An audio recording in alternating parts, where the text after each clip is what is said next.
So what really makes a true champion? Is it just about who's standing on the podium at the end, holding the trophy? Well, we're going to dig into the idea that maybe the final score is only a tiny piece of the puzzle and uncover what separates a temporary winner from a timeless legend. Competition, it's basically in our DNA, right? For literally thousands of years, we've used sports as this ultimate testing ground, not just for our physical limits, like our strength, our speed, and our skill, but for our character too. And wow, has the reason for all that competition changed over time? I mean, think about it. You go from the raw contests of ancient Greece and the brutal spectacles of Rome, all the way to knights in the Middle Ages just trying to stay sharp for battle. But then, by the 19th century, sports started to look a lot more like what we see today. And that all led up to the modern Olympics, an event designed not for war, but for peaceful rivalry. Okay, so before we completely redefine what a champion is, let's make sure we're on the same page. Let's break down the basic language, the vocabulary of victory.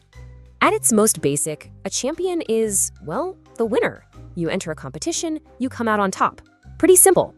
So this gives us a kind of clear checklist for winning, right? You defeat an opponent, you claim victory, you get the prize. On paper, that's pretty much all it takes. But we all know it's not that simple, do we? Because some of the most memorable, most incredible moments in sports history had absolutely nothing to do with who actually won the match.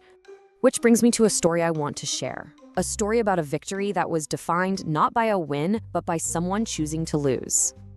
Okay, so picture this. It's the 1984 Olympic Games in Los Angeles. It's the final match for the gold medal in judo. The stakes could not be higher. This is what athletes train their entire lives for. So you've got Egypt's Mohamed Rajwan facing his Japanese rival for the biggest prize in their sport. But here's the twist. His opponent is compromised.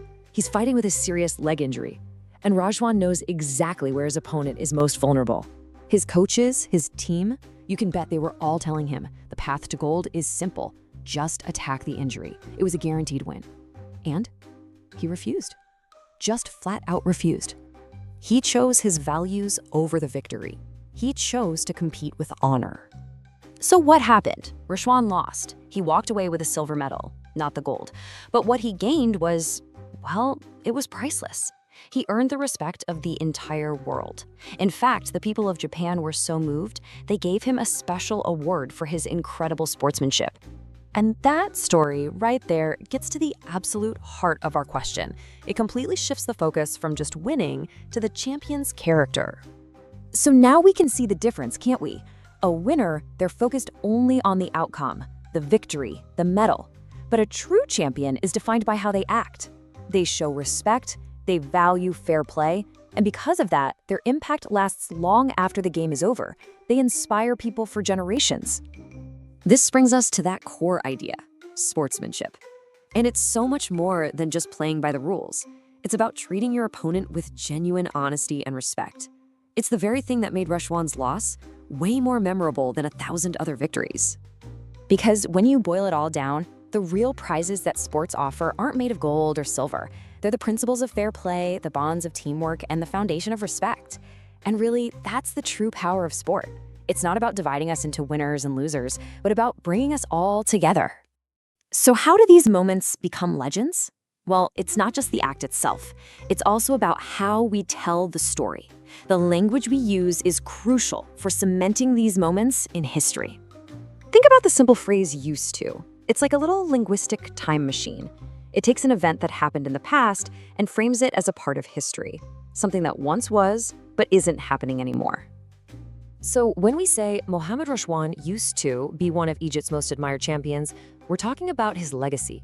That little phrase itself signals that we're looking back on a completed chapter of history. See, this isn't just about grammar, it's how we build myths. Used to takes an action and elevates it, turning a moment in time into a timeless legend that can inspire future generations. So I'll leave you with this thought. A medal, it tarnishes. A trophy just collects dust. But an act of true sportsmanship, that's permanent. It becomes a story that can inspire people forever. So what does real victory look like to you?